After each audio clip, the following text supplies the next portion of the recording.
오늘 14주년을 맞은 저희 교회에 말씀을 전하기 위해서 알칸사 제자들 교회 지금부터 16년이죠. 네, 16년 전에 개척을 해서 지금까지 사역을 하고 있습니다. 저하고는 신학대학원 1학년부터 3학년까지 같이 공부를 했습니다. 공부를 좀 잘했습니다. 네, 저는 공을 잘 쳤습니다. 편집부를 맡아서 이렇게 글 쓰는 걸 좋아했습니다. 그러다 보니까 이렇게 공부도 잘했고 또 저희들 신학생들이 이렇게 논문 발표하는 이런 책 편집하고 내고 이런 데 관심도 많았습니다.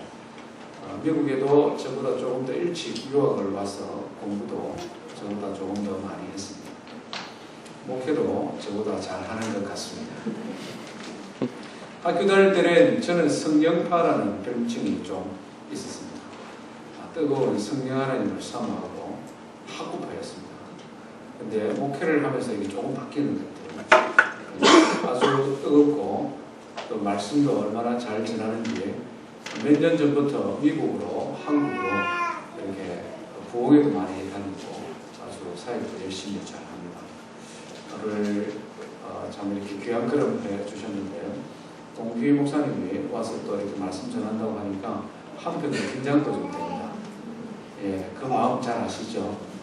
참 잘하셔야 되는데 이런 마음, 기도하는 마음으로 듣겠습니다. 우리 목사님 나오실 때 크게 박수로 한번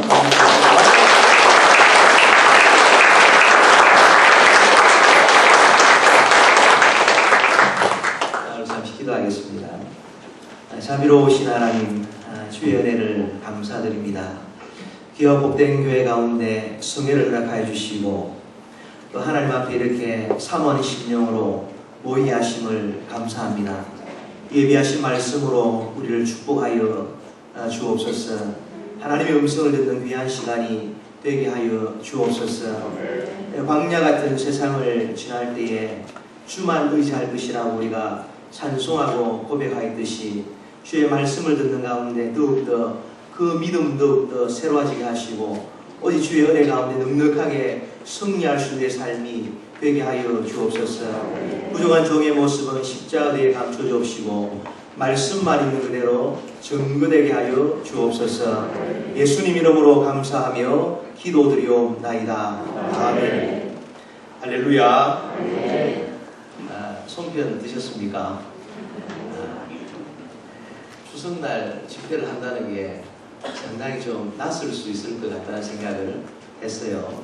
우리 원금에 이렇게 한국에서 오신 지 얼마 안 되는 분들이 상당히 많은데 과연 어떨까 싶은데 많이 오신 것 같아요.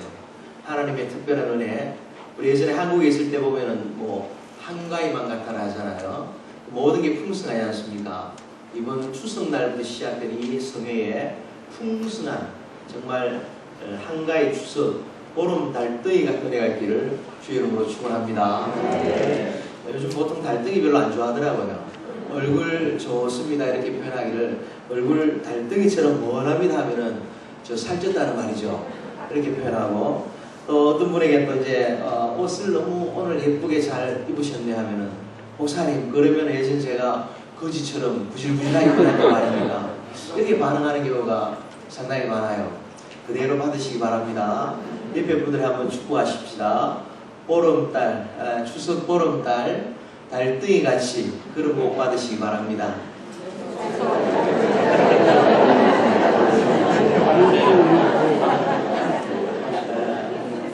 제가 어디 가면 이렇게 방언을 하나 가르쳐 드립니다. 천국 방언인데 옆에 분들하고 한번 해보세요. 한번 따라해서 여러분의 옆에 분들에게 사랑합니다. 사랑합니다 해보세요. 사랑합니다. 축복합니다. 감사합니다. 미안합니다. 괜찮습니다. 천국의 어부대 방언이라고 이렇게 얘기를 해요. 그래서 여러분들이 이제 어떤 마음으로 했는지 옆에 분들에게 영적인 존재이기 때문에 진심으로 옆에 있는 사람이 하는지를 다 이렇게 아는 거죠. 이렇게 우리 한 번 더 해볼까요? 다 큰 소리 한번 이렇게 여러분들 진심으로 축복하면서 해봅시다. 사랑합니다. 사랑합니다. 축복합니다. 축복합니다. 감사합니다. 감사합니다. 미안합니다. 미안합니다. 괜찮습니다. 괜찮습니다. 미안하단 말이 이제 우리가 교회를 좀 감독할 거예요. 내가 니한테 미안할 게 뭐가 있는데 그런 마음을 하지 않겠습니까? 다른 뜻이 아니라 이렇게 내가 좀 더 당신을 위해 기도해 주지 못하고 좀 더 사랑하지 못한 것 때문에 미안하다 그런 뜻이 포함되어 있는 거예요. 우리가 이렇게 말을 한다는 것이 굉장히 중요합니다. 이스라엘 백성들이 이렇게 40년 광야를 지나가면서 그들이 그 1세대가 다 광야에서 조상을 치르고 말았어요. 그 이유가 뭐냐 하면은 이 말하는 것 때문에 이렇게 그리 된 거예요. 우리 한글 성경을 보면 이렇게 아주 간단하게 7글자를 이렇게 말하고 있어요. 원망하여 가로되, 원망하여 가로되. 그래서 그 입에서 원망이 끝이지 않다 보니까 그 원망하는 그 속에서 이렇게 하나님의 진노를 받게 되어지고 그냥 광야에서 이렇게 다 죽음을 맞이하게 된 것이죠. 그럼 우리가 늘 생각하기를 갖다가 참 복 있는 말을 하되 절대로 내 평생에 원망하는 말, 또 정죄하는 말, 저주하는 말은 하지 말아야 되겠다. 아예 마음으로 작정하시기를 바랍니다. 그리고 해야 될 말은 어떤 것이냐 하면은 다른 게 없어요. 남을 축복하는 말, 또 감사하는 말, 또 소망을 주는 그런 말을 하게 될 때에 그 말이라는 것이 이렇게 우리의 영혼이 듣는 거예요. 내 영혼이 그래서 그 듣는 말 때문에 이렇게 살아나게 되고 마침내 우리 삶이 이렇게 회복되는 것을 보게 되는 것이죠. 그래서 우리가 끊임없이 우리가 기도를 할 때도 우리가 소리 내어 기도하는 게 굉장히 중요합니다. 찬양할 때도 아주 큰 소리로 찬양하는 게 중요하고요. 저희들이 이렇게 군대에 가보면은 제일 먼저 기상을 하고 나면은 제일 먼저 하는 것이 이렇게 전방을 향해서 함성을 치라고 말하는 거예요. 그 소리를 지르면서 이렇게 세포가 막 이렇게 살아나게 되고 그러면서 영혼이 이렇게 막 깨어나게 되고 하루 일과를 시작을 하게 되는 것이죠. 우리가 기도할 때도 내 기도 소리를 하나님이 들으시지만은 하나님이 들으시면서 동시에 내 영혼이 그 소리를 듣는 거예요. 그렇게 또 내가 다른 사람에게 하는 말을 또 어떻게 하느냐? 그냥 그 말도 이렇게 그야말로 자기 영혼이 들으면서 또 다른 사람의 듣게 되는데 자기가 들으면서 자기 영혼이 살기도 하고 아주 실족을 하기도 하고 넘어지기도 하는 거예요. 근데 그 입에서 나오는 말들이 항상 이렇게 원망하는 말이 나온다. 또 남을 정죄하는 말이 나온다. 또 이렇게 남을 저주하는 말이 나온다 할 때 그게 정말 복이 없다는 거예요. 우리가 보면 이렇게 제가 아는 아주 그 귀한 목사님은요. 교회 중직자들 이렇게 세울 때에 절대로 이렇게 그 사람이 말하는 걸 들어보고 원망하는 사람 또 정죄하고 저주하는 사람을 결코 세우지를 않는다 그래요. 왜냐하면 그렇게 정죄하다가 망하고 원망하다 망하는데 망할 사람을 교회 앞에 이렇게 중직으로 세워서 도대체 어떻게 하겠느냐. 그래서 말하는 것을 유심히 이렇게 듣는다 그래요. 가만히 보면 이렇게 그렇습니다. 이 말도 습관이 되어가지고 이렇게 원망을 하는 사람 보면은 젊었을 때 부모 원망하던 사람이 나이가 조금 이렇게 들면 이렇게 어떻습니까? 자식을 원망하는 거예요. 그냥 일평생 원망하다 그냥 그 인생이 그냥 아주 비참하게 이렇게 지나가는 것을 보게 되는 거예요. 항상 우리 입술이 어떻습니까? 우리가 조금 전에 천국 방언을 했듯이 늘 항상 이렇게 감사하고 축복하고 정말 이렇게 소망 있는 말을 하는 그런 저와 여러분 되시기를 주의 이름으로 축원합니다. 한 번 더 인사하십시다. 이번에는요. 잘 오셨습니다. 참나 오셨습니다. 은혜 받읍시다. 우리가 오늘 이 자리에 온 것은요. 하나님께서 내가 그냥 오늘 시간이 좀 되기도 하고 오늘은 또 첫 이렇게 창립일 기념 부흥회니까 내가 가야 되겠다. 내가 생각을 해가지고 내가 그냥 차를 운전해가지고 이 자리에 와서 내가 앉아있는 것 같지만 그렇지 않다는 거예요. 왜냐하면 하나님께서 오는 것을 갖다가 막으시면 이 자리에 올 자가 없고 하나님 부르시는데 오지 않고 버틸 자가 없는 거예요. 다시 말하면 내가 이 자리에 와 있다는 것은 뭘 말합니까? 하나님이 나에게 2019년 9월 13일 내게 주실 말씀이 있어가지고 그 알칸사에 사는 제가 어떻게 여러분하고 개인적인 알미 있겠습니까? 그런 전무한 평생에 만나보지 못한 그런 게 목사님과 한번 얼굴을 맞대고 말씀을 듣는다 할 때 이것은 특별한 하나님의 은혜가 아니고서는 불가능한 일이에요. 할렐루야. 그래서 지금 내가 이 자리에 와 있다는 것 자체가 하나님 나에게 하실 말씀이 있어서 나더러 들으라고 이 자리에 나를 앉혀 놓았다. 그것을 믿으시기를 축원합니다. 그럴 때에 하나님의 그 음성을 듣게 되고 내 삶을 변화시키고 기적 같은 은혜를 맛보는 그런 인생으로 이렇게 발전하게 되는 거예요. 우리 그런 복이 있기를 주의 이름으로 축원합니다. 제가 오면서 그런 생각을 했습니다. 우리 최 목사님이 사실 저보다 모든 면이 나아요. 목회도 저보다 훨씬 잘하는데 내가 여기 가서 대답을 했지만 내가 가겠노라고 도대체 무슨 말씀을 이렇게 전해야 되는가, 뭐 그렇게 생각하고 또 기도하는 중에 하나님께서 제 그런 마음을 주시는 거죠. 내가 이곳에 간다는 자체가 하나님이 허락하지 않으면 가능하지 않은 일이 아닌가. 하나님이 다 승리하시고 간섭하시기 때문에 되는 일이라고 할 때 하나님 나더러 이 교회 가서 우리 늘 푸른 교회 가서 무슨 말씀 전하기를 원하시는가. 제가 기도를 했어요. 기도를 하는데 하나님께서 제게 목회적 소명으로 주신 게 있는데 교회가 무엇이냐 또 예배가 무엇이냐, 그 성경을 들여다보면 모든 것이 다 예배에 관한 책인데 이 예배라는 것을 내가 전하고 와야 되겠다. 이걸 위해서 나를 목회적 콜링으로 부르셨는데 그것을 또 전하라고 나를 보내시는구나. 그래서 제가 마음으로 받게 된 거예요. 그러면 제가 오늘 아침에 새벽 기도를 이렇게 마치고 차를 운전해서 이렇게 저희 집 사람과 함께 이렇게 오는데 이렇게 한참을 오는 중에 이렇게 앞에 하늘이 이렇게 파란 하늘 가운데 구름이 이렇게 떠 있는 거예요. 근데 그 구름이 딱 하나만 딱 떠 있었어요.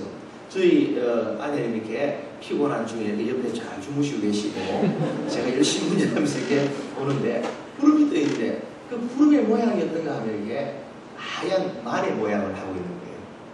그래서 제가 그러면서 빨리 전화기를 꺼내가지고 이렇게 사진을 찍었어요. 나중에 보니까 너무 조그만하게 찍어가지고 표시가 잘 안 나더라고요. 근데 그 하얀 말이 이렇게, 그것도 제가 정확히 기억해요. 이렇게 쭉 달려오는데 39번 정도에서 딱 보이더라고요. 그러면서 이 하얀 말이 도대체 뭐냐? 제가 이렇게 장로교 중에서도 고신 교단인데 뭐 또 신비주의 이런 거 별로 안 좋아하거든요. 근데 저게 과연 무엇일까 생각하면서 이렇게 차를 몰고 이렇게 1시간, 2시간을 갖다가 더 달려오게 된 거예요. 그렇게 생각할 때에 제게 주시는 메시지가 뭔가 하면은 가서 내가 예배를 전하고자 할 때에 그 계시록에 보면 이렇게 하얀 말을 타고 이 그리스도가 이렇게 우리에게 찾아오지 않느냐 하는 생각이 이렇게 드는 거예요. 그럼 그 계시록에서 이렇게 마지막까지 보는 내용이 뭐냐 하면은 하나님을 예배하는 천상의 예배라는 거예요. 할렐루야.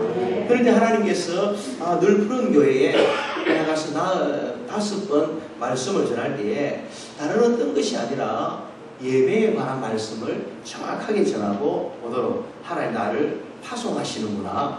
할렐루야. 그게 이렇게 느껴지게 되는 거예요. 그때부터 제 마음속에 이렇게 평안함이 찾아오면서 이것만 전하고 오면은 되겠다. 최 목사가 목회를 너무 이렇게 최 목사님 잘하고 계시고 또 성도님도 계속해서 부흥하고 있고 모든 것에 문제가 없이 평안하고, 내가 지금 노회장으로 이렇게 섬기고 있는데 교회들을 볼 때에 늘 푸른 교회만큼 건강하고 또 교단에서 인정받는 교회가 잘 없어요. 그런데 그곳에서도 필요한 그 한 부분을 갖다 하나님이 전하라고 하시는구나 할 때에 제 마음속에 그런 소명을 가지고 오게 되었습니다. 할렐루야. 그래서 이제 오늘은 좀 개론적인 내용을 이렇게 전하게 되는데요. 잘 들으시고요. 이렇게 4번의 그 말씀을 통해서 이 예배가 어떻게 구체적으로 성경에 말하고 있는가를 한번 이렇게 볼 수 있기를 원합니다. 우리가 보면 이렇게 신앙생활이라는 것은 뭘 말하느냐 하면은 교회 생활과 예배 생활을 이렇게 말할 수가 있어요. 그런데 오늘날 보면 모두가 다 예배를 드린다고 이렇게 표현을 하는데, 예배를 드린다고 말하지만은 그 다음에 뭐가 나오는가 하면요, 교회를 꼭 갈 필요가 있느냐 그 생각을 한다는 거죠. 그냥 이렇게 주일이 되어도 이렇게 그냥 침대 말미에 이렇게 팬티 바람으로 앉아가지고 이렇게 발가락으로 키보드를 갖다가 꾹꾹 누르면서 이제는 조금 더 발전을 해가지고 전화기로 이렇게 딱 들고는 누운 채로 이렇게 전화기를 보면서 이렇게 내가 원하는 목사님 설교를 갖다가 막 추주해가지고 듣는다는 거예요. 그날따라 좀 비가 내리고 좀 마음이 울굴하면 이렇게 좀 재미있게 설교한 그런 목사님 설교를 찾기도 하고, 왠지 좀 깊이 있는 설교를 듣고 싶으면 또 이렇게 그렇게 설교하시는 목사님의 설교를 갖다가 유튜브를 통해서 이렇게 보고, 그러고 이렇게 좀 기분이 좀 이렇게 감동이 되어지면은 그냥 거기다가 이렇게 내가 헌금을 좀 보내기도 하고, 그러고는 생각을 하는 게 뭐냐면은 내가 예배를 드렸다라고 생각을 한다는 거예요. 과연 그것이 예배를 드렸다고 말할 수가 있느냐 하는 것이죠. 오늘 보면 저기 시카고에 가보면은 윌로 크릭 커뮤니티 처치가 있는데요. 거기 이렇게 사람들이 올 때에 아이패드를 들고 와서 이렇게 예배를 드려요. 그러면서 이렇게 예배가 끝이 나고 나면은, 설교가 끝이 나고 나면은 모든 것을 꺼내가지고는 거기 은행 앱을 띄웁니다. 그리고는 자기가 오늘 헌금할 내용을 갖다 이렇게 찾아가지고 적고는 이렇게 그 샌드하고는 이렇게 보내는 거예요. 그리고는 자기가 이렇게 예배를 드렸다고, 다 하나님께 드릴 재물을 드렸다고 말하는 거죠. 근데 저는 그걸 볼 때 생각하는 게 뭐냐면은, 과연 그날따라 만약에 자기에게 은혜가 되지 않았다라고 생각하면은 헌금을 갖다가 하지 않을 작정이었는가? 자기가 받은 그 감정에 따라서, 기분에 따라서 헌금 액수가 뭐 왔다 갔다 하기도 한다면은 그게 과연 예배라고 말할 수가 있겠느냐 하는 거예요. 우리가 분명히 아는 것이 뭐냐? 우리가 성경이 분명히 말하고 믿음의 선배님들이 이렇게 정해주시는 그 교리를 따라서 볼 때에 우리가 예배를 드렸다는 것은 뭐냐? 정한 시간에, 정한 장소에 내 몸을 가지고 가서 드리는 것이 예배인 줄로 믿습니다. 할렐루야. 정한 시간, 정한 장소에 내가 몸을 가지고 가야 되는 거예요. 주님의 날입니다. 주일입니다. 주님의 날은 내 날이 아니에요. 이건 내 날이 아니다라고 생각을 하고, 10의 일은 내 것이 아니라고 생각하고, 거기서 출발할 때에 좋은 신앙의 기초를 가졌다라고 말하게 되는 것이죠. 내 몸이 가는 것이 너무나 중요한 거예요. 몸이 가지 않고 우리가 예배를 드릴 수 있느냐? 그럴 수가 없는 것이죠. 만약에 이렇게 우리가 이 땅에 몸을 가지고 있으니까 이 몸 속에 영혼이라는 것이 존재하고, 생각이라는 것이 존재하고, 또 정신이라는 것이 존재하지 않습니까? 그런데 우리가 오늘 보면은 영적이다, 영적이다 이렇게 말을 하면서 몸을 움직이지 않고 그냥 나는 정신적으로, 영적으로 영이신 하나님을 예배한다고 말하는 거예요. 그럼 과연 그것이 가능하냐는 것이죠. 내가 몸이 가지 않은 채로 내가 영적으로 예배를 드릴 수가 있느냐 하는 거예요. 만약에 그렇다면 오늘 여기 빈자리가 좀 보이는데요. 이 자리에 오늘 예배 오지 않으신 김 집사님이 몸은 지금 집에서 부엌에서 이렇게 설거지하고 있는데 영은 여기 와서 예배 드리고 앉아있다 라고 생각하면 어떤 마음이 듭니까? 그건 귀신이에요. 그죠? 몸은 저기 있는데 영이 와서 옆에 앉아있는, 얼마나 이렇게 보면 무서운 생각이 듭니다. 그런데 그것이 이 땅에 있을 때, 우리의 생명이 끝날 때까지는 그것이 불가능한 얘기예요. 이 땅에 내가 현실계를 살아갈 때는, 이 물질계를 살아갈 때는 내 육신이라는 것 속에 영혼을 담고 내 몸이 움직일 때 영혼이 함께 움직이게 되는 것이죠. 그래서 우리가 정말 예배를 드린다 하면은 주일날 정한 시간, 정한 장소에 내 몸을 움직여서 그 자리에 둘 때에 비로소 예배가 시작이 되고, 예배가 하나님 받으시는 흠량하신 예배가 되는 줄로 믿습니다. 할렐루야. 가끔 저희 동네에, 저희 교인 가운데 그런 분이 있어요. 이렇게 제게 이렇게 찾아와서 면담을 요청합니다. 그리고 하는 말이, 목사님, 제가 사업의 일로 또 이런저런 일로 해서 제가 타주로 이사를 가야 되는데, 제가 몸은 멀리 가지만 마음은 목사님과 함께하고 마음은 영원토록 제자들 교회와 함께할 것입니다. 그렇게 얘기해요. 그럼 제가 이제 그 얘기를 듣다가 그러죠. 마음은 필요 없고 몸만 여기 있으면 된다. 그럼 갈 사람은 가더라고요. 몸이 가지 않고 어떻게 또 마음을 갖다가 남겨둔다고 말할 수 있겠습니까? 몸이 가는 마음도 따라가고 마는 것이죠. 그럴 수가 없는 거예요.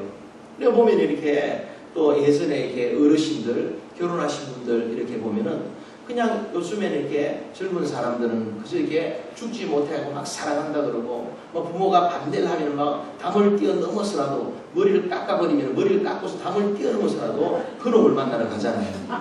그리고 이제 물레방앗간에서 만나서 이렇게 결혼을 하고 뭐 그렇게 하는 거 아닙니까? 근데 그렇게 열심히 사랑해서 이제 결혼했다 하면서도 오늘 젊은 친구들 보면은 성격이 달라서 우리 곧 헤어질 것 같아요 이렇게 말하는 사람들이 있어요. 성격이 달라야지 살지 않겠습니까? 부부가 둘 다 덜렁거리면 그 집안 꼴이 되겠습니까? 될 수가 없는 거예요. 좀 성격이 같은 사람이 만나도 시간이 지나면 좀 이게 달라져가지고 서로 보완을 해갖고 사는데, 그런데 성격 때문에 헤어지겠다는 거예요. 그런데 옛날 어르신들 보면은 그냥 이렇게 부모님이 어느 날 이렇게 딸을 불러갖고 시집 가라 하면 아멘 하고 가고, 사진도 보지도 못하고 가고, 또 이렇게 장가 가라고 장가 하니까 장가 가는구나 하고 이렇게 장가를 가고 뭐 이렇게 했다는 거죠. 그런데도 불구하고 그분들이 이렇게, 제가 한국에 있을 때 보면은 이렇게, 제가 미국 온 지 한 20년이 되는데요.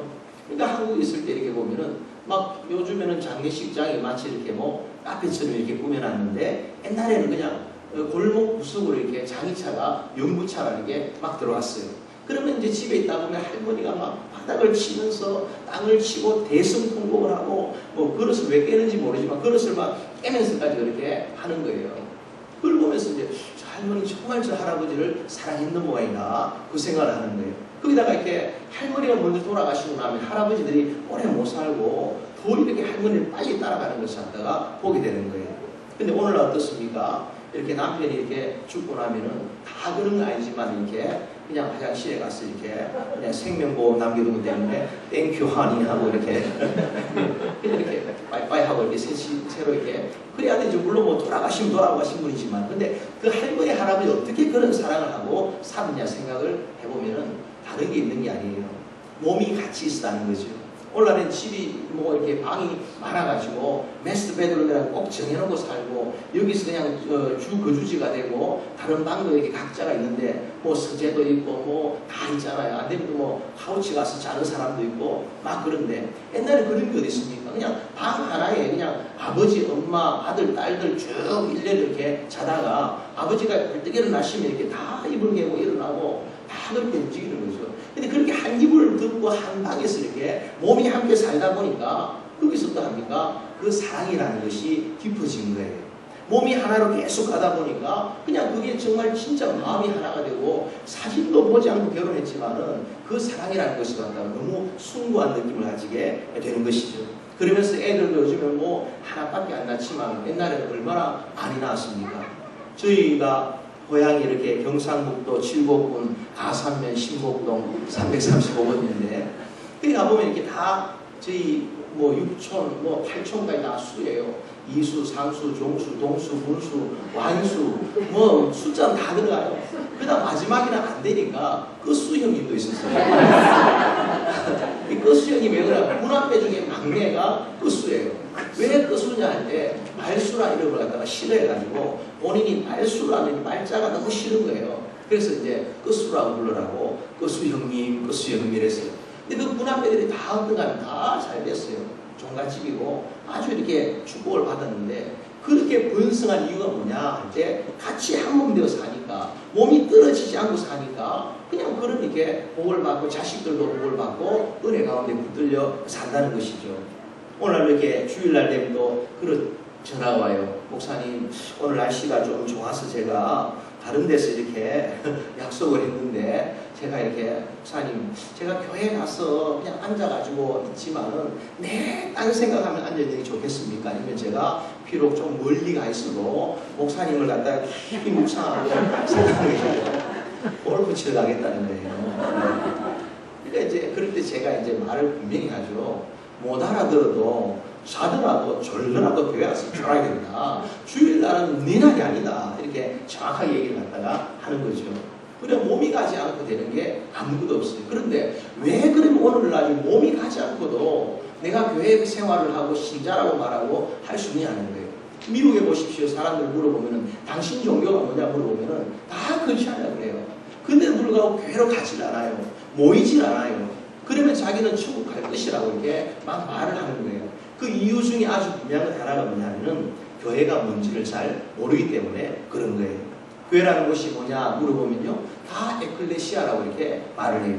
에클레시아라는 말이 맞죠. 세상으로 부름받은 사람들의 모임의 뜻을 가지고 있습니다. 그러니까 거기서 좀 더 나아가는 거예요. 모인 사람들의 모임이니까 사람이 중요하지 이 빌딩은 중요한 게 아니다. 이 교회 눈에 보이는 교회는 중요한 게 아니고 사람이 중요하고 그런데 그 사람이 두세 사람만 모인 곳에 주님 우리가 함께 되기 때문에 내가 꼭 구태여 교회 가서 예배드릴 필요 없이 그냥 우리끼리 모여가지고 두세 사람 모이면 여기가 교회다. 여기 주님이 계시고 우리 예배를 받으신다.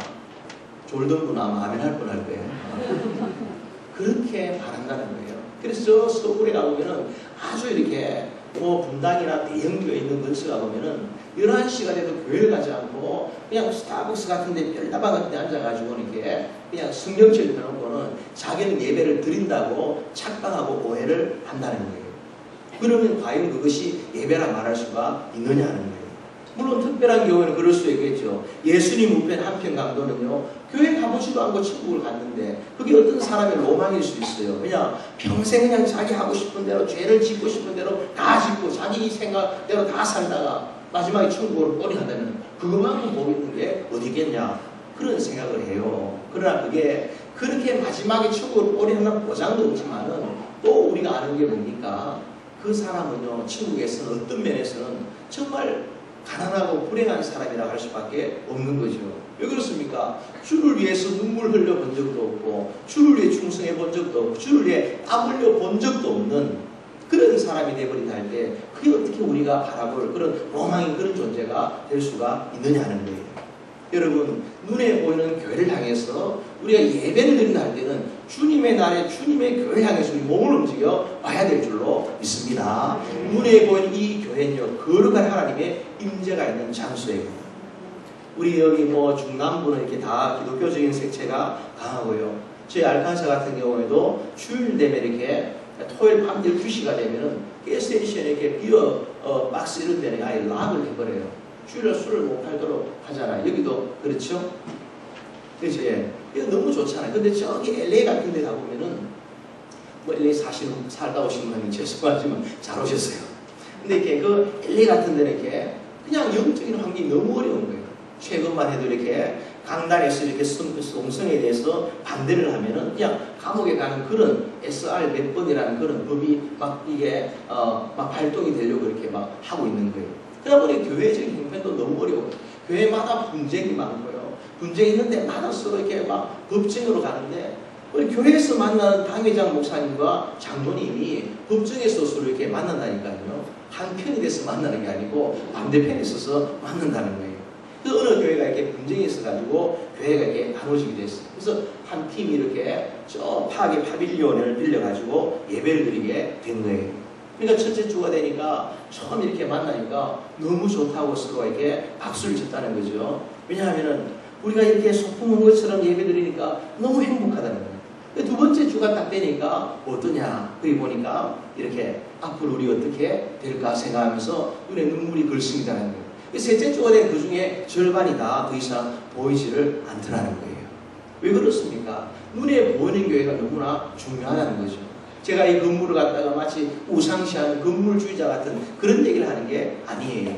뭘 말합니까? 하나님 앞에서 두세 사람이 모여서 예배를 드리는 그곳에 하나님이 임재하신다면 몇백 명이 모여서 하나님 앞에 예배하고 하나님을 예배하는 거룩한 장소라고 구별을 했다면 이곳은 하나님 앞에 예배하는 그 시간들만큼은 우리가 예배당이라고 정해놓은 그 시간만큼은 그 날들만큼은 그 세월들만큼은 하나님의 임재가 있는 구별된 거룩한 장소라는 것을 믿으시기를 주의 이름으로 축원합니다. 할렐루야. 그래서 우리가 이 교회는 언제라도 허물 수 있어요. 이 자체가 성스럽지 않아요. 허물고 정축하고 개축하고 이 땅에 더 넓게 교회당을 세울 수도 있고 얼마든지 다 할 수 있는 거예요. 그러나 그렇게 할 수 있지만은 우리가 예배하는 또 이곳은 우리가 함부로 경거망동할 수 없고 함부로 우리의 생각을 가지고 막 소리를 높일 수 없는 하나님의 임재가 있는 거룩한 장소라는 걸 우리가 생각하셔야 될 줄로 믿습니다. 이 생각이 분명해야 돼요. 이게 불분명하면요 우리가 어디에 빠지냐? 무교회주의라는 것에 빠지게 돼요. 한번 보십시오. 우리가 일본의 그 무교회주의에 아주 선봉에 있었던 우치무라 간저, 내촌 감상 같은 그런 사람들. 지금 일본의 그 영향으로 말하면 어떠세요? 하나님 어디나 계신데 하나님 왜 인간이 전 이 박스 같은 이 콘크리트 건물 속에 여기에 제한되고 갇혀 계셔야 되느냐? 어디나 계신 하나님이다. 그렇게 주장하던 사람들이에요. 그로 말미암아 그 결과가 어떻게 됐습니까? 지금 일본의 선교사님들이 10년을 선교 활동을 해도 세례받는 사람 10명을 만들기가 어려운 거예요. 1년에 한 명도 세례 주기가 어려울 정도로 완전히 다 무너져 버리고 마른 거예요. 근데 우리 한국은 어떠냐면 그 조선 땅에 복음이 전해지면서부터요, 모두가 다 장로님이 되는 순간부터 나는 교회를 세워야 되겠다. 나는 교회를 지어야 되겠다. 내 평생에 교회 한 번 짓는 것이 내 소원이다. 그렇게 말씀하시는 분들이 한국적으로 교회를 중심해서 모였고, 항상 새벽을 깨우고 모였고, 그렇게 예배를 드렸고, 그렇게 하면서 어떠냐? 한국교회 부흥이 일어나고요. 그 한국교회 부흥을 통해서 지금 우리 한민족의 저는 경제 대국이 되고 하나님의 복을 받은 줄로 믿습니다. 할렐루야. 우리 옛날에 알지 않습니까? 새마을 운동했던 거. 그 새마을 운동할 때에 막 노래를 불렀던 게 뭐예요? 새벽종이 울렸네, 새 아침이 밝았네, 너도 나도 일어나, 뭐 이런 노래 아닙니까? 그게 처음 말하는 새벽종이 울렸네라고 말할 때 그 새벽종이 뭐냐 할 때 구미 상무교의 종소리예요. 박정희 대통령이 거기에 다녔다는 거죠. 옛날에 아주 이렇게 교사 생활할 때 문경에서. 그럴 때 그 구미 상무교의 종소리가 그 우리나라를 깨우는 그런 새벽기도 종소리가 되고 새마을 노래를 만드는, 그래서 모두가 새벽에 일어나서 나라를 한번 믿음으로 주님 앞에 나와서 새벽기도하고 주님을 위해서 한번, 주님의 영광을 위해서 이 나라 한번 잘 살아보자 할 때 하나님 그에게 복을 주신 줄로 믿습니다. 모두가 하나님의 교회를 중심으로 살았어요. 모두가 하나님의 교회를 위해서 헌신하며 살았어요. 그럴 때에 그 자신이 그렇게 헌신하고 난 다음에 여러 어려움 가운데 뭐 쫄딱 망했더라 그런 게 없어요. 모두가 한결같은 믿음의 간증거리를 가지고 그 인생을 다 살아내고 믿음의 명문 가문을 다 세운 줄로 믿습니다. 할렐루야. 신앙이 좋다라는 것은요, 그것이 분명해야 돼요. 내가 숨기는 교회가 분명해야 돼요. 이것이 분명해야 됩니다. 또 한 가지 뭐냐면요, 내게 말씀 주시는 통로가 분명해야 돼요. 오늘 전화기를 이렇게 보면요, 그 유명한 목사님 설교가 꽤 들어있습니다. 앱을 막 띄워가지고는 뭐 저기 분당 뭐 우리 교회 누구 목사님 끝에서 막 쭉 한 번 4-5개 앱이 들어있어요. 그러다가 우리 교회 담임 목사님 것까지 있는데, 담임 목사님 누구냐? 오늘 4명이에요. 그들 중에 한 분에 불과하다는 거죠. 그리고는 이렇게 내가 원하는 대로 여기 설교 듣다가 저기 설교 듣다가 그걸 마치 무와 같이 표현하냐, 동양저절 먹는 것과 다를 바가 없다라는 거예요. 이것 먹고 저것 먹고. 그래서 어떻습니까? 자기가 원하는 것, 자기 마음에 드는 것, 자기를 기준해서 이렇게 다 섭취를 해가지고 있다 보면은 그게 어디서 병이 생길지 알 수가 없는 거예요. 우리 어머니 보면 그렇지 않습니까? 맛있는 뭐 인스턴트 식품이 많지만은 그러나 요리를 잘하건 못하건 내 아내가 요리해 주는 것, 우리 엄마가 요리해 주는 것, 그것을 먹을 때에 건강한데 그걸 제쳐놓고 자꾸 내 입맛에 맞는 거, 내 입이 원하는 것만 먹게 되면 언젠가는 저처럼 배가 나오고 막 이렇게 안 좋은 현상들이 건강에 적신호를 뜨기를 시작을 하는 것이죠. 마찬가지입니다. 저희 뭐 교회 이제 그 분당 우리 교회 좋아하시는 분이 있어요. 이분이 이제 교회 오기 전에 시차가 있으니까 한국하고 미리 이제 그 설교를 한번 듣고 교회를 오세요. 오시는데 이렇게 자기의 표현대로 이렇게 한탕하고 이렇게 온다 그래요. 한탕하고 온다. 그러다 그날따라 은혜가 되면 이렇게 교회 와가지고 전도도 하는 거예요. 오늘 목사님 이런 설교했는데 어떤 바라고 막 전도를 하는 거예요. 그럼 제가 이렇게 부르는 거죠. 집사님, 그럴 시간이 있으면 교회 와가지고 애 주일학교에서 신발을 정리하든지 부엌에 가셔서 내 친교조가 아니더라도 부엌의 일 좀 돕는 그런 역할을 하면은 좋지 않습니까? 하고 제가 오히려 한마디를 갖다가 더 하게 돼요. 그리고 그 다음 또 한마디를 하죠. 뭐냐, 집사님 아파도 이 찬수 목사님 신방 안 와요. 집사님 죽어도 그분이 알까요? 몰라요. 네, 모른다는 거예요. 누가 신방 온다고 여러분 아프시면은 최규태 목사님이 신방을 와요. 네, 내 목사님이 중요해요. 내 교회가 분명해야 돼요. 이게 신앙의 첫 번째예요. 우리가 세상에 여자는 많지만은 내 아내는 마누라는 한 사람이잖아요. 두 분이 분 손들어 볼까요? 세상에 남자는 많지만은 내 남편은 하나 아닙니까? 두 분이 분 손들어 볼까요? 없잖아요. 들으려 하시는 분 없죠? 없어야 돼요. 없는 게 맞는 거 아닙니까? 세상에 교회는 많지만은 내가 섬기는 교회가 분명해야 돼요. 몽고메리 널푸른 교회, 이 교회인 줄로 믿습니다. 세상에 목사는 많지만은, 이 아멘 소리에 적습니까? 아멘 합시다. 아멘. 네. 세상에 목사는 많지만은 내 담임 목사님은 최일태 목사님 한 분이에요. 할렐루야. 네. 이게 분명할 때에 이분의 신앙의 기초가 되었다 이렇게 말하게 되는 거죠. 그리고 그렇게 교회가 분명하고 말씀 주시는 목사님이 분명할 때 그 다음에 신앙생활이 출발하는 거예요.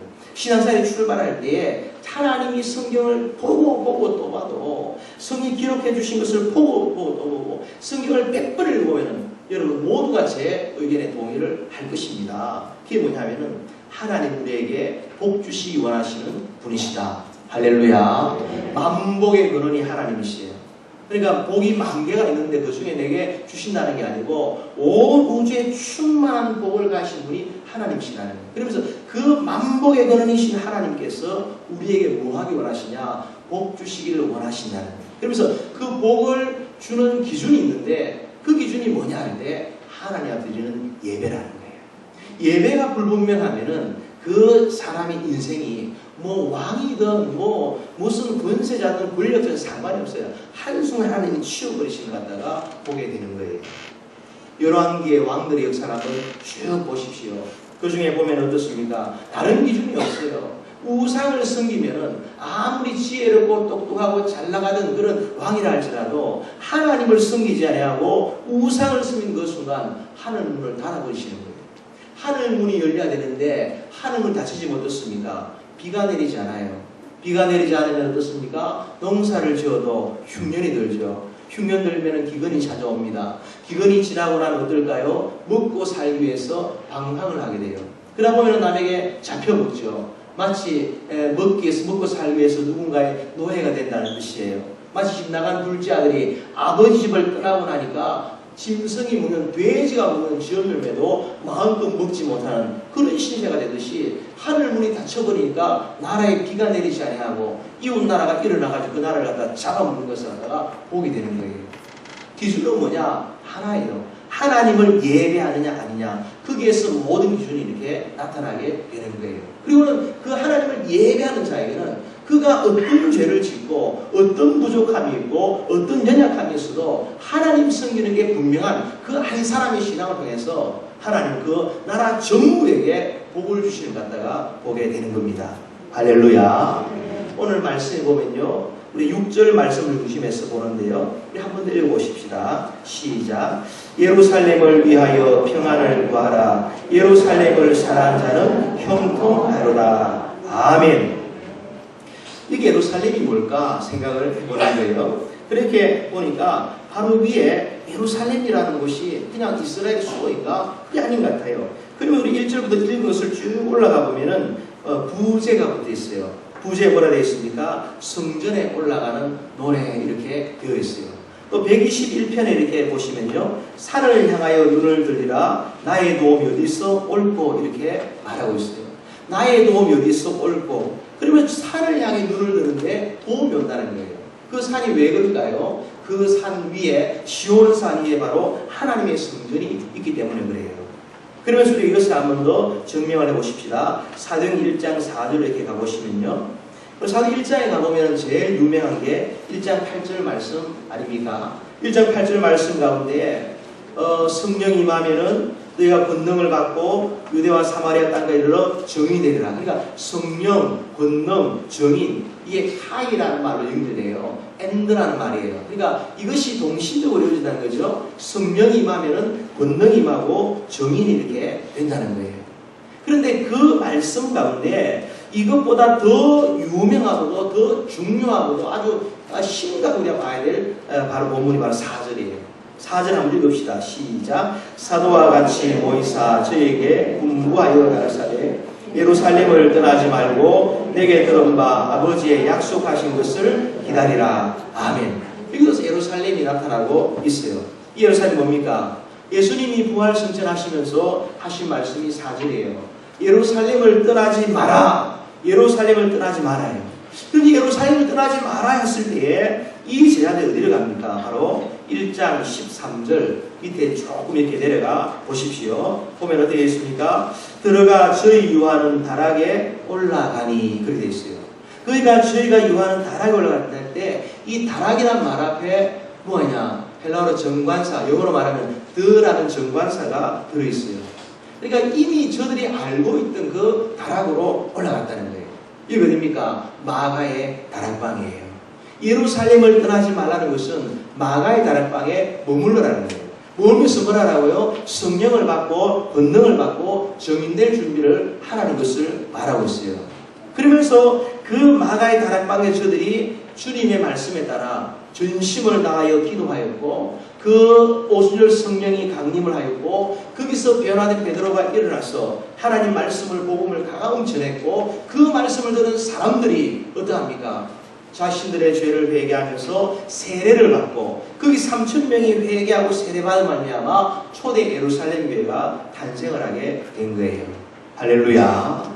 그 예루살렘 교회로부터 어떻게 시작이 되어집니까? 그 다음에 그들이 핍박을 피해서 안디옥 교회가 생겨납니다. 안디옥에서 바울과 바나바를 파송합니다. 그들에 의해서 에스보드 사빌라, 에베소, 스무나, 버가모, 도아디라, 라오디아 이렇게 4대 교회까지 이렇게 전체 7교회를 대표해가지고 나중에는 유럽에 빌립보 교회가 세워지고 유럽 전역이 복음화되어지고 저 영국으로 복음이 건너가고 영국에서 다시 청교도들이 북미 대륙으로 넘어오게 되고 우리 북장로교에서 저 조선 땅에 복음을 전하는 선교사들이 파송이 되어지고 그들 가운데 교회를 세웠던 사람들이 또 이민을 와가지고 이렇게 또 복음의 씨앗을 뿌려가지고 몽고메리 넓은 교회가 된 줄로 믿습니다. 할렐루야. 그렇게 본다면 다시 또 위로 올라가 보십시다. 예루살렘이 이렇게 마가의 다락방이라고 할 때에 다시 또 위로 올라가 보면 뭐가 있습니까? 가장 첫 번째 이렇게 에덴 동산에서의 원시 예배가 등장을 하는 거예요. 하나님이 지으신 거 아담과 하와가 하나님을 예배했던 에덴 동산의 예배. 그 다음에 저들이 그 죄를 짓고 쫓겨났을 때 단을 쌓고 예배를 드렸습니다. 가인과 아벨을 포함했어요. 그리고 나중에는 회막이 나타나고요. 성막 태버너클이 나타나고 나중에 성전이 세워지고 나중에 회당이 세워지고 그러다가 나중에 교회가 세워지는 이 역사를 쭉 다시 또 이어가다 보면 어디까지 가느냐. 장차 다시 올 저 영원하신 하나님 나라의 천상의 예배로 다시 돌아가게 된다는 거예요. 할렐루야. 그럴 때 우리가 이 땅에서 우리가 신앙생활을 한다고 말할 때 과연 예배를 빼놓고 말할 수가 있겠느냐. 과연 우리가 교회를 빼놓고 말할 수가 있겠느냐는 거예요. 오늘 예루살렘을 떠나지 말란 말은 마가의 다락방을 떠나지 말란 말이고 그것은 바로 예루살렘 교회를 떠나지 말란 말이에요. 할렐루야. 그러면 신약과 구약은 어떻습니까? 구약이 그림자면 신약은 실체예요. 그림자와 실체는 하나예요. 실체가 온전히 존재하면 반드시 그림자가 생길 수밖에 없는 거예요. 신약과 구약이 하나라고 말할 때에 시편 122편 6절에 나오는 예루살렘을 위하여 평안을 구하라. 예루살렘을 사랑하는 자는 형통하려다. 할렐루야. 이 말씀 무슨 말입니까? 그 예루살렘 대신에 뭐가 들어가야 돼요? 몽고메리 넓푸른 교회를 위하여 평안을 구하라. 몽고메리 넓푸른 교회를 위해 사랑하는 자, 위하여 기도하는 자 하나님께서 형통하게 하시리라. 아멘. 이 생각이 아주 사상적으로 분명해요. 아니 막 뼛속에 새겨지듯이 분명해야 돼요. 내가 섬기는 교회가 분명하고 예배가 분명하지 않고서는 우리 가정에 복이 없고 내 인생에 복이 없고 내 자손들 가운데 복이 없다는 것을 분명히 믿으셔야 할 줄로 믿습니다. 할렐루야. 우리가 인생을 살아가면서 두 가지를 실패하면 실패라고 봐요. 하나는 뭐냐? 신앙농사 잘못 지으면 실패입니다. 내가 하나님 앞에 설 날이 가까워지는데 내가 눈을 감았다 떴을 때에 내가 옥황상제 앞에 설지 염라대왕 앞에 설지 하나님 앞에 설지가 헷갈리는 사람, 그런 사람 정말 인생의 마지막이 다가왔는데도 불구하고 아주 불행하기 짝이 없어요. 또 하나는 뭐냐면 자식 농사 실패하는 거예요. 자식 농사 실패하는 게 아이가 무슨 노벨상을 받아야 성공하고 그렇지 못하면 실패입니까? 아니에요. 내가 인생의 마지막이 가까워져 가는데 내 자식놈들이 하나님을 알지 못하고 신앙에서 멀어져 가지고 세상길에 여전히 방황하고 있다면 그 인생의 행복이라는 과연 존재한다 말할 수가 있겠습니까? 그럴 수가 없는 거예요. 그래서 우리의 삶의 인생의 목표는 뭐냐? 나의 삶도 마찬가지고 우리 자녀의 인생도 마찬가지고 우리가 주님의 교회 가운데 벽돌 한 장을 얹을 수 있는 그런 신앙 가지고 살 때 그것이 복인 줄로 믿습니다. 하나님의 교회를 세우고 우리가 선교회를 감당한다는 뭐예요? 선교하면서 구원받은 백성들을 하여금 일평생 단 한 번도 예수 이름을 부르지 못하고 단 한 번도 하나님을 찬송하지 못했던 그 영혼이 하나님을 아버지라고 부르면서 하나님의 교회에 나와서 예배할 수 있도록 하나님의 교회를 세우는 게 선교예요. 할렐루야. 예배자가 되게 하는 게 선교의 최종적인 목표라 말할 수가 있는 거예요. 그래서 저는 이렇게 저희 아이들에게 대학 2학년, 3학년이 그런데요. 이렇게 아이에게 뭐 공부를 너무 잘해가지고 노벨상 받아는 말을 하지 않아요. 그렇게 교회 다닐 시간도 없고 선교할 시간도 없고 뭐 복음 전하러 갈 시간도 없고 그런 사람들이 이렇게 열심히 공부만 해가지고 받아놓은 그 노벨상을 가지고 이용해서 쓰면 되는 거예요. 그래서 뭘 하냐? 멀리 갈 필요 없다는 거예요. 하나님의 교회를 섬길 수 있는. 그래서 언제라도 이 아이가 나중에 의사가 되고 싶어 하는데 뭐 유명한 의사 되지 마라. 그냥 이게 우리 동네 그 패밀리 닥터 정도 돼가지고 언제나 문을 닫아버리고 교회가 선교 간다 하면 문 닫고 그냥 떠날 수 있는, 너무 바빠서 나는 선교도 갈 수 없고 난 너무 바빠서 교회할 시간도 없고 이런 인생 말고 하나님의 복음을 위하여 쓰임받는 그런 인생으로 살자고 이렇게 권면하고 그렇게 가르치고 있는 거예요. 그러다 보니까 제게 주시는 간증이 너무 많아요. 근데 그건 뭐 이야기할 시간이 별로 없고요. 중요한 것은 뭐냐면은 내 인생의 교회가 분명하냐, 내 인생의 예배가 분명하냐, 이 두 가지가 내 인생의 승패를 결정하는 기준이라는 걸 믿으시기를 축원합니다. 이 두 가지가 있을 때에 하늘 문이 닫히지 않는 거예요. 사울 왕이라는 사람이 있습니다. 그는 이렇게 베냐민 지파 가운데 왕이 됐어요. 그러니까 이 베냐민 지파는 지파 중에서도 아주 이렇게 약한 지파입니다. 그런데 왕이 될 수 없는 지파에서 왕이 나왔다면 그건 뭐예요? 하나님의 전적인 은혜라 말할 수가 있는 거예요. 그런데 이 사울왕이 그렇게 하나님 은혜를 받았으면 갚아야 되는데 어찌하냐? 그냥 그것을 갖다 이렇게 그냥 자기가 잘난 것으로, 자기가 겸손할 때는 성령을 받고 방언도 하다가 그가 막 교만해지니까 이는 자기가 마음대로 예배를 드리기를 시작하는 거예요. 그래서 사무엘이 말합니다. 내가 올 때까지 예배 드리지 말고 기다리고 있으라고. 근데 사무엘이 오기도 전에 자기가 상황을 보니까 너무 급하니까 자기 마음대로 예배를 드려버린 거예요. 그런 다음에 이렇게 사무엘이 와서 말합니다. 왕이 망령때 행했다고, 왕이 미쳤다고, 왕이 그럴 수가 없다라고. 그런데 그 다음 어떠합니까? 이 사울이 하는 말이 뭐냐면은 내가 부득이해서 그랬다고 말을 해요. 부득이하다는 표현은 뭐냐면 어쩔 수 없이 그냥 해치웠다, 억지로 그냥 할 수밖에 없었다, 이럴 수밖에 없었다라고 이렇게 변명하는 것을 보게 돼요. 하나님은 사무엘의 입을 통해서 하신 말씀이에요. 내가 너를 버렸다는 거예요. 하나님 버리고 나니까 어떻습니까? 너무 비참한 거예요. 그 사울이 죽은 곳이 길보아 산인데 그 길보아 산에 죽을 때에 아들 셋이 같은 날 죽음을 당하게 되고 길보아 산에 죽고 나서 이렇게 벳산 성벽에 목이 잘린 시체가 걸려지게 되는데 성지순례 갔다 오신 얘기 들어보면요, 거기 가는 길에 개울가가 있고 막 그렇다는 거예요. 그곳에 갈 때 정말 왕이었으니까 목이 잘렸을지라도 곱게 모시고 가서 그게 그랬을까? 아니에요. 막 질질 끌어가서 아마 그랬을 거예요. 옛날 이라크의 후세인 왕이 죽었을 때 사람이 어떠합니까? 그가 절대 권력을 가진 왕이었지만은 이렇게 말로 막 이렇게 툭툭 차면서 냉동차고에 사진을 찍고 막 했던 거 우리가 보지 않았습니까? 그와 같은 일처럼 더 비참하게 이렇게 하나님 한번 버리시니까 그렇게 되더라는 거예요. 그럼 왜 사울왕이 버림을 받았겠습니까? 예배에 실패했기 때문에, 자기 마음대로 예배를 드렸기 때문에. 아니 자기 마음대로 예배를 드리고 또 그냥 사람이라는 것이 실수를 할 수 있고 잘못을 범할 수 있지요. 그런데 특징이 뭐냐면요, 예배에 실패한 사람의 특징이 뭐냐면은 회개가 되지 않는다는 거예요. 만약에 사무엘이 그렇게 말했을 때에 이 사울왕이 그대로 듣고 내가 잘못했노라고 하나님 앞에 그 사무엘의 무릎을 꿇었더라면은 용서를 받을 텐데 예배가 실패하고 나면은 회개가 되질 않아요. 이미 마음이 강팍해지고 완악해졌기 때문에, 하나님의 은혜가 그 속에서 떠났기 때문에 이게 너무 마음이 딱딱해져 가지고는 마치 길가처럼 딱딱해 가지고는 회개하고 싶어도 회개가 되질 않는 거예요. 그래서 가만히 보면 그렇습니다.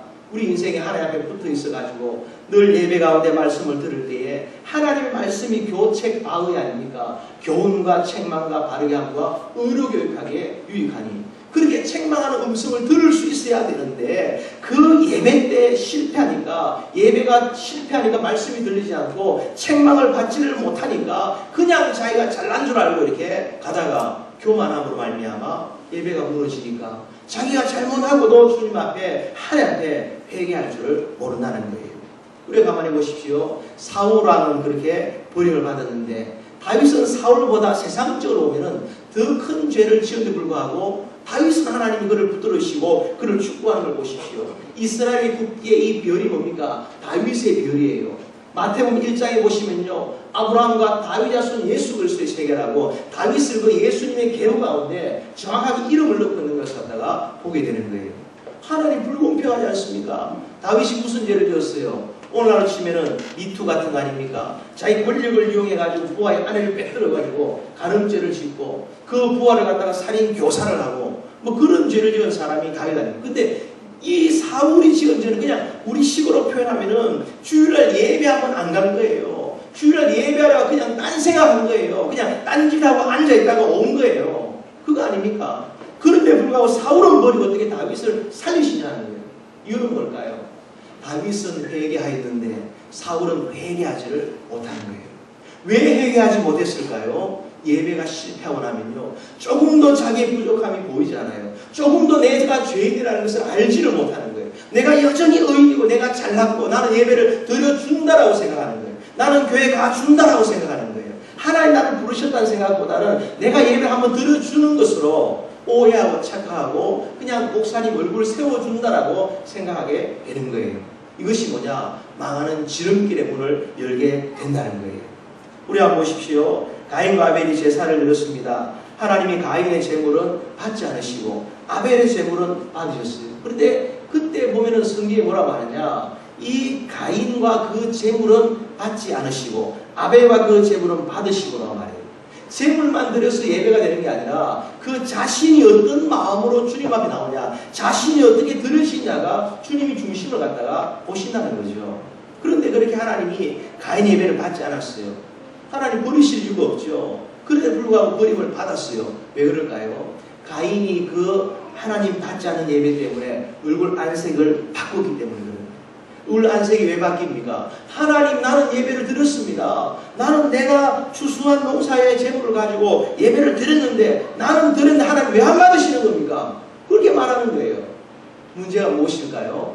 자기가 자기 중심을 드리지 아니하고 재물만 그렇게 드린 거예요. 이걸 히브리서에서 뭐라 말하냐면은 믿음으로 아벨은 예배를 드렸는데 믿음으로 제사를 드렸는데 가인은 그렇지 못하다는 거예요.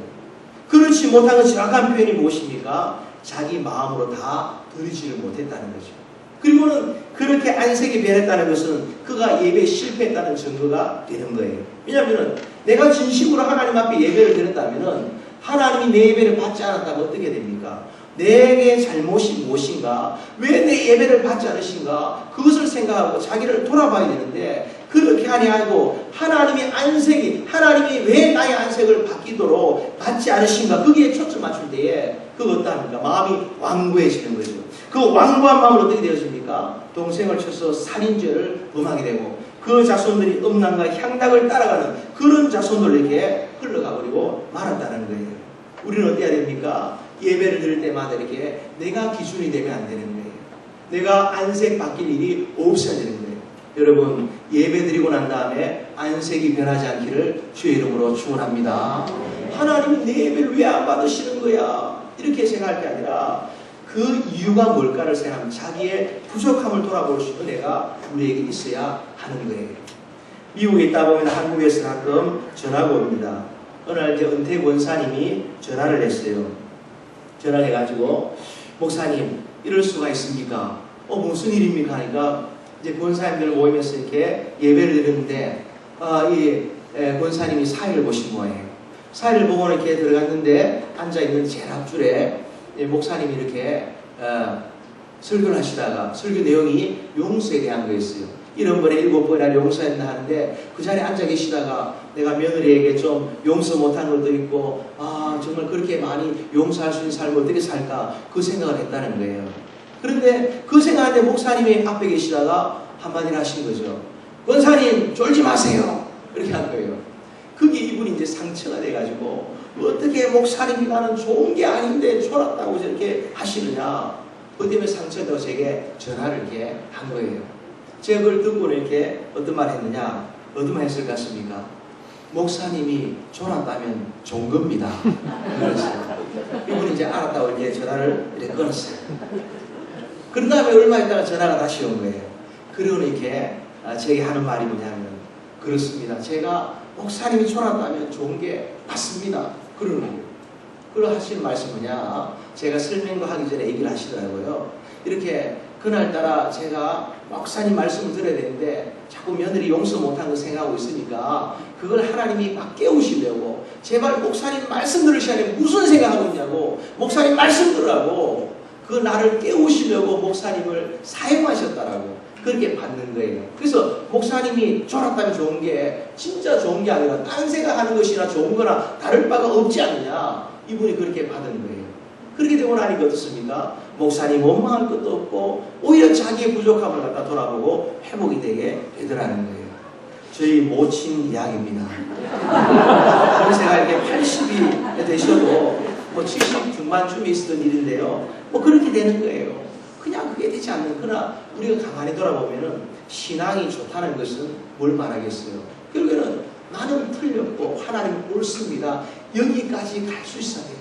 목사님 무슨 그런 단순 무식한 얘기를 합니까? 우리에게도 자유의지가 있고 이성이라는 게 있는데요. 그렇지 않아요.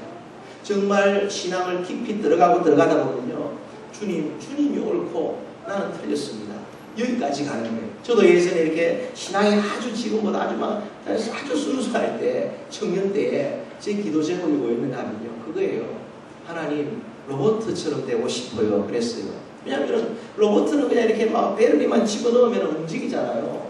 그런데 왜 이렇게 생각이 많습니까? 왜 이렇게 죄악된 생각을 하는 겁니까? 하나님, 나는 로봇처럼 주님 말씀하면 난 그대로 살고 싶어요. 그런 마음이 이렇게 들더라고요.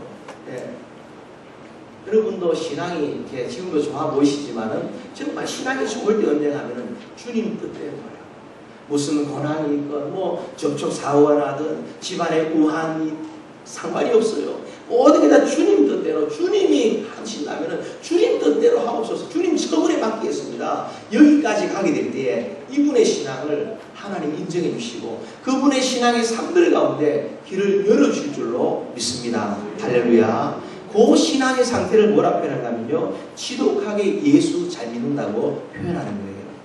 집안이 되려면요. 집안의 막둥이라 할지라도 이제 국민학교 들어가는 애라 할지라도 예수를 지독하게 잘 믿으면요.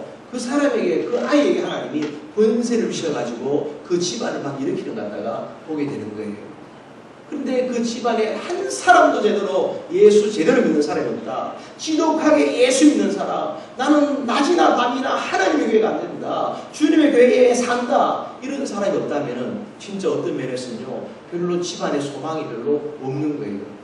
우리가 옛날에 보면 그렇지 않습니까? 집안이 막 찢어지게 가난해도 아버지가 숟가락 들기 전에 숟가락 안 들고 아버지가 이제 반찬 이렇게 먹는데 자기가 막 집중해 먹고 또 아버지가 밖에서 일하러 들어오셨는데 나가서 인사도 하지 않고 막 그러면 어떻습니까? 그냥 막 야단을 치잖아요. 그리고 만약에 집안이 그렇게 가난해도 아버지 숟가락 들 때까지 기다리고 숟가락 놓을 때까지 기다리고 막 그렇게 하는 걸 보고는 어떡합니까? 뭐라고 표현해요? 뼈대에 있는 가문이라고 말하는 거예요. 그런 집이 가난해도 그 집 애들 데려다가 뭘 합니까? 며느리 삼고 사이 삼고 하는 거죠. 왜냐하면 돈 없는 거야 벌면 되는 것인데 저 기본이 안 돼 있으면 돈이 아무리 많아도 안 된다는 거예요. 오늘 보면 이렇게 반대죠. 아버지가 열심히 일하고 퇴근하고 돌아오면은 막 얘들아 내가 왔다 하면은 어떠합니까? 조용히 하라고 해 지금 시험 공부했나고 이런 얄궂은 엄마들이 있으면은 집안이 뼈대가 없는 거예요. 집안이 이게 중심이 돼야 되는 건데 가르칠 바를 가르쳐야 되는데 이게 되지 않고 다른 무엇을 세워본다면 안 된다는 거죠. 그래 우리 신앙의 그리스도의 뼈대가 뭐냐 중심이 뭐냐 할 때 교회가 뭔지를 알고 온전한 예배자가 되는 것인 줄로 믿습니다. 할렐루야. 성경은 전부가 다 그런 거예요. 예배에 대한 것이고 하나님의 교회에 대한 것이에요. 이게 거기에서 분명하지 않으면요 아무것도 없어요. 옛날에 신앙이 좋다는 걸 어떻게 표현합니까? 너는 교회가 살아라. 예. 너는 목사하고 결혼해라. 예. 뭐 요즘에 그런 말 하면 잘못하면 막 신문에 나오기 때문에 교회가 아예 살아라 그랬어요. 그런 사람이 있는 집안이요 망했을까요? 아니에요. 자손 가문 대대로 하나님 복을 받은 것을 보게 되는 겁니다. 교회 중심으로 살 때에 예루살렘의 평안을 구하고 예루살렘을 바라볼 때에 주께서 형통하게 하신다고 약속하고 있지 않습니까? 그 복을 받으시기를 주의 이름으로 축원합니다. 조선시대 말에 선교사님들이 들어왔습니다. 들어왔는데 복음을 이렇게 전하는데 양반들이 믿질 않아요. 왜냐? 제사를 지내야 되니까. 이 믿은 사람 누구냐? 상놈 거지 백정들이 예수를 믿었어요. 그래서 그럼 교회를 짓고자 하니까 좋은 땅을 주질 않아요. 그래서 저 산 꼭대기 우리 고향 말로는 산 만대에다가 교회를 지으라고 이렇게 한 거예요. 그래서 100년 넘는 교회들을 보면은 다 산 위에 이렇게 산성처럼 이렇게 교회가 세워진 것을 보게 되는 거죠. 그런데 어느 날 이렇게 거지가 이렇게 교회를 다닌 거예요. 깡통 들고 교회 다니다가 집에 왔는데 거지 맨션이 어떠냐 이게 다리 밑에 가만히 이렇게 깔아놓은 거 아니겠습니까? 거기 누워있는데 잠이 오질 않는 거예요. 왜냐하면 나는 거지 인생을 사는데 내 자식놈들도 거지 같은 인생을 살 걸 생각하니까 잠이 온다는 거예요. 그런데 믿음은 들으면서 산다고. 들은 말씀이 있는 거예요. 내가 이 마음에 근심이 있을 때 기도하라 했으니까 그 어디를 향해 갑니까? 교회를 향해 가는 거예요. 교회를 향해 가서 이렇게 기도에 무릎을 꿇고 기도하는 게 막 마음이 답답하니까 막 소리를 지르고 막 부르짖고 기도를 하는 거예요. 막 새벽을 깨우고 기도하는 거예요. 선교사님 묻습니다. 뭔 일이 있느냐고. 그러니까 내 자신을 생각할 때 걱정이 돼서 잠이 안 온다고. 그러니까 어떠합니까? 어차피 한국교회를 물려줘야 되니까 그들 거지의 자식들 가운데 데려다가 프린스턴에서 공부시켜가지고 이화여대 연세대 교수시키고 그렇게 다 한 거예요. 믿음의 명문 가문을 쭉 올라가 보세요. 한 4대 5대 올라가도요. 그렇습니다. 저 합동척의 대표적인 교회 성동교회도요. 백정이 사는 백정권에 세워진 교회가 그 명문 교회가 된 거예요. 그러면서 이렇게 되어진 일을 보면은 평안북도 정주 땅이요 104김이라는 사람이 있는데 원래는 전쟁이었어요. 근데 지나가던 집사님이 이렇게 전도를 한 거예요. 당신 사람으로 태어나서 그렇게 정치는 짓을 할 수 있냐고 사람답게 살아라고. 그게 복음이 돼가지고 마음이 찔려 예수를 믿게 된 거예요. 근데 예수를 믿는데 얼마나 뜨겁게 믿었든지 그냥 항상 교회를 사랑하고 교회를 바라보는데 오늘 이제 일을 하러 가는데 이렇게 선교사님이 교회를 짓는데 이걸 저렇게 흑벽돌로 지어가지고는 금방 교회가 무너질 것 같은 거예요. 마음에 감동이 왔습니다. 그래서 그 자기 가지고 있는 조그만 땅을 팔아서 교회에다 바친 거예요. 제대로 교회를 갖다가 지어보시라고. 그러니까 이제 선교사님이 이제 걱정이 되는 거예요. 믿음으로 이분이 막 일을 저지르니까 막 이게 선교사님이 걱정이 돼가지고 어떻게 살 것이냐 물어보니까 별 대책이 없는 거예요. 그러면 교회에 와서 관리집사를 하라는 거예요. 그래서 이제 관리집사가 됐어요. 백사김이 얼마나 좋은지. 근데 그 백사김의 관리집사의 둘째 아들이 똑똑하거든요. 그 둘째 아들을 눈여겨보다가 선교사님이 데리고는 그 평안북도 정주 땅에 데리고는 프린스턴을 졸업시켜서는 한국으로 데려온 거예요. 그 아들이 누군가 하면은 연희전문학교하고 세브란스가 통합해서 연세대가 될 때 초대 총장을 한 백낙준 박사가 그분이에요. 그러니까 따지고 들어가 보면 이렇게 그냥 정치는 그 아버지의 아들인데 복음을 듣고 교회를 향해 나오고 교회를 사랑하고 나아갔더니 하나님이 나머지를 말씀대로 책임져 주시더라는 거예요. 믿으시기를 축원합니다. 제가 중학교 3학년 때 1984년도에 LA 올림픽이 이렇게 있었어요.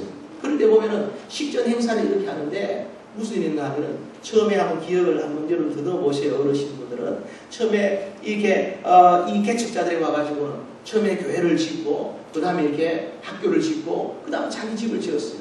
제가 지금도 기억하는 이유가 뭐냐 하면은 우리 담임 목사님이 6개월 1년이 다 지나가도록 미국이 왜 잘 사는지 아느냐, 미국이 왜 저렇게 하나님 복을 받지 않냐, 저것 때문이라고 귀에 딱지가 않도록 이렇게 말씀을 하신 거예요. 그것이 우리에게 증거로 남아있다 말할 수가 있는 것이죠.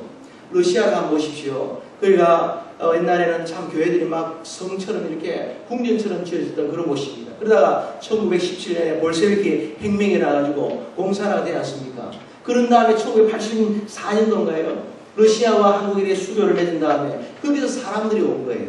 사람들이 와서 이렇게 우리가 보여줄 것이 있어야 되는데 고속도로를 보여줄까 아니면 집을 보여주고 건축물을 보여줄까 그게 훨씬 더 멋있는 건축물이 있고 고속도로가 있으니까 그런데 이 사람들이 가보고 싶은 곳이 있는 거예요. 어딘가 하면 가락동 농수산물시장을 가고 싶다는 거예요. 왜 그런지 이제 데려가 보니까 하는 말이 뭐냐 먹을 게 없어가지고 먹을 거리를 갖다 수입하려고 거기를 가보자고 했다라는 거예요.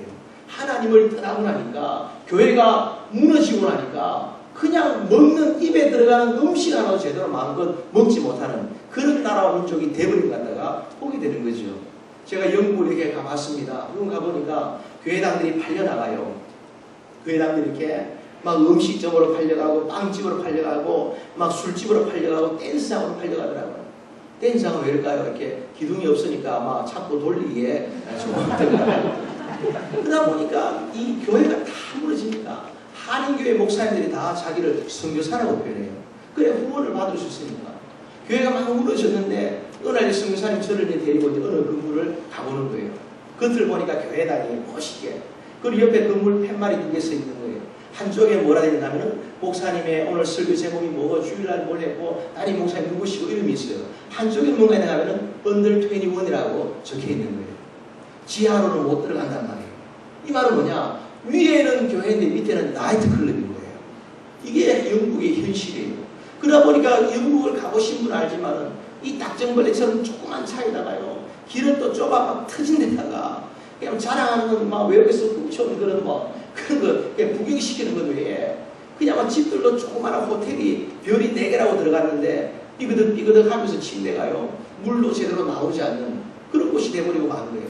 하나님의 교회가 무너지고 팔려나가고 더 이상 교회로 가지 않으니까 하나님의 하늘 문을 막아버리시니까 먹을 것도 제대로 없는 그런 곳이 돼버리고 말았습니다.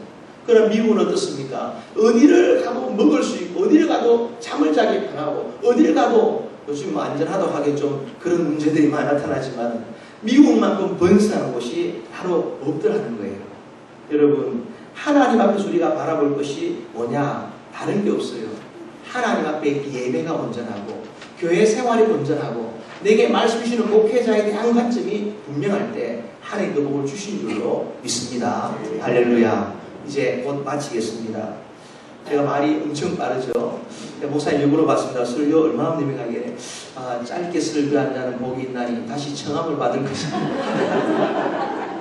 저희 교회에서는 설교 좀 길게 하거든요. 근데 제가 빨리 이렇게 여러분 잘 뭐라고 이렇게 하셔도 성령 안에서 다 알아들으시기를 축원합니다. 저희가 16년 전에 개척이 되었습니다. 개척되는 날부터 매년 겨울에 40일 특별 새벽 기도를 했어요. 그리고는 교회가 이렇게 업그레이드 될 때가 있었는데 개척하고 3년이 될 때에 새벽 기도를 잘하기 위해서 이렇게 교회 근처 다 이사를 옵시다 그랬어요. 그 해에 한 해에 18가지 교회 옆으로 이사를 온 거예요. 이거 놀란 일입니다. 왜냐하면 알칸사주가 미국의 한국의 2.5배인데 그게 한인들이 몇 명이냐? 주 전체에 2,000명밖에 안 살아요. 그런데 18가지 저희 교회에 이사를 왔다니까요. 그러니까 이제 그때부터 이제 새벽 기도를 하기 시작하면서 하나님이 이렇게 공급을 하시는데 그 집이 있는 사람은 그냥 그 당시는 그냥 페이퍼 하나만 쓰면 집을 살 수 있었어요. 요즘은 집사님 얼마나 복잡한지 몰라요. 그것 때문에 무슨 은행에 대란 사건이 일어나고 그렇게 됐지만요. 그러면서 집이 있는 사람은 가까이 이사를 오고 아파트 사는 사람들도 집을 사고 또 아파트에서 이제 또 아파트를 이사할 때면 교회하고 가까운 쪽 이사를 가고 또 같은 동에 아파트를 구하더라도 창문이 교회 쪽으로 나는 곳으로 창문이 그런 집을 구하고 어쨌든 교회로 와야 된다. 교회로 모인다 했을 때 하나님께서 정말 기적한 일들을 보이셨습니다. 지금도 이게 저희 교회가 10에이커 위에 이렇게 미국 교회 이런 미국 교회가 두 개가 서로 이렇게 숲에 오솔길로 연결이 이렇게 되어 있어요. 그리고 이렇게 체육관처럼 이렇게 식당이 있고 한 5개 빌딩을 거기에다가 10에이커 위에 이렇게 얹어놓고 있어요. 저희 교인들은 이렇게 밖에 나가서 그렇게 이야기를 해요. 교회를 소개할 때 다른 거 소개하는 게 아니라 우리 교회는 알칸사주에서 제일 큰 교회입니다.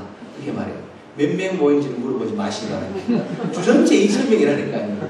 네, 그렇게 얘기를 해요. 그럴 때마다 제가 이제 말리질 않아요.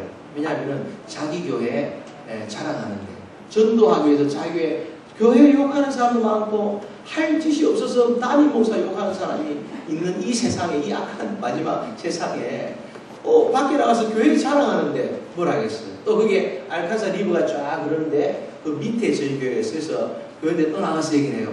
우리 교회는요 강남에 있는 교회예요. 강남 쪽이니까 강남에 있는 교회 이렇게 이야기를 해요. 교회가 부흥하는 것은 굉장히 간단합니다. 모이면 예배하고 흩어지면 전도하고 성교하면 되는 거예요. 또 한 가지 뭔지 아세요? 나가면요 교회 자랑하고 목사님 자랑하는 거예요. 그러면 교회는 저절로 부흥합니다. 제가 이렇게 와보니까요 우리 최 목사님 목회를 너무 이렇게 잘하셨어요. 제가 보니까 진짜 성도님들이 이렇게 아름답게 이렇게 모이고 이 추석날 밤에 한국에서 오신 분들이 많은 지역에서 이렇게 모이기 쉽지 않아요. 목사님 하필 추석날입니까? 저 안 믿는 친구들은 이렇게 유학생 친구들은요 비어를 갖다 박스떼기로 쌓아놓고 부어라 마시라 밤을 지새고 막 거기다가 뭐 이렇게 뭐 그렇게 시간을 지나는데 부흥회가 웬 말입니까 싶을 텐데도 오신 여러분들은 하나님이 특별히 사랑해서 부르신 줄로 믿습니다. 하나님 오라고 하시니까 오지 하나님이 말리시면요 올 수가 없어요. 하나님 오라고 하는데 버틸 사람 있습니까? 없어요. 다리 몽둥이를 부러뜨렸으나도 이 자리에 앉을 수 있는 분이 우리 하나님이세요. 내가 이 자리에 오고 싶은 게 아니라 하나님 오게 하셔서 이 말씀 들으라고 여러분 이 자리에 세우시고 이 말씀을 전하라고 하나님 절대 주권 가운데 이 자리를 세우신 줄로 믿습니다. 그 결론이 뭐냐 할 때에 바로 그거예요. 교회가 평안하고 부흥하고 성장하고 살 때에 예배 중심이 돼야 됩니다. 교회 중심으로 삶을 살아가셔야 돼요.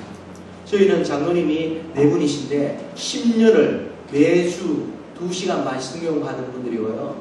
중직자를 세울 때에 새벽 기도를 하지 않으면 여러분이 뽑아도 안수 안 합니다. 하고 이렇게 세웠어요. 장로님들이 얼마나 이 새벽에 대해서 예배에 대해서 교회에 좀 모이시는지요. 이런 지역은 이렇게 회사가 없기 때문에 이렇게 주로 교수님들이 많아요. 그러다 보니까 이 교수님 방학 때가 되면 제가 이번 여름방학에 노가다는 이겁니다 정하면요. 장로님들이 다 노가다를 한 달씩 해가지고 이번에 교회 전체가 돌아가는 펜스를 갖다 직접 구덩이를 파가지고 다 만들어냈어요. 그걸 보면 주변에서 말해요. 저 교주 났나 이렇게 말을 해요. 교주가 아니라 전 목사인데 제가 한 게 아니라 하나님 은혜를 할 수가 있는 것이죠. 마지막 한 가지 말씀드리고 마칩니다. 이순신 장군, 뭐 한국가리 이순신 장군 얘기도 많이 하던데요. 28번 싸워서 28번을 이겼어요. 그 비결이 뭘까? 하나예요, 하나. 이제 마칠 때가 아니라 제가 말 조금 이렇게 천천히 얘기합니다. 28번 싸워서 28번을 이겼는데 이유는 뭐냐? 한 가지. 다른 게 없어요. 이기는 싸움만 했기 때문에. 이기는 싸움. 그 이긴 거예요. 우리 신앙도 마찬가지예요. 왜 내 신앙이 이게 부질하고 10년을 예수 믿어도 편한 게 없고 되는 게 없고 이게 도대체 뭐냐? 이렇게 말할 게 아무것도 없다는 거예요. 뭐냐? 다시 돌아보고 성경을 100번만 읽어보면 답이 나온다는 거예요. 나의 예배 생활이 어떠냐? 나의 교회 생활이 어떠냐? 여기서 이것이 이기는 비결인데 이 이기는 비결을 빼놓고는 나머지를 아무리 해본들 기본이 안 되면 쌓아 올려면 올린 만큼 무너지면 더 고통스러운 거예요. 제가 이제 오늘은 개론을 이야기했습니다. 내일부터 이제 실제 적용을 이렇게 하게 될 텐데 여러분들 정말 하나님의 교회를 사랑하시고요. 예루살렘이 내 가슴 기는 늘 푸른 교회. 그래서 늘 푸른 교회를 위하여 평안을 구하라. 늘 푸른 교회를 사랑하는 자는 형통하리로다. 아멘.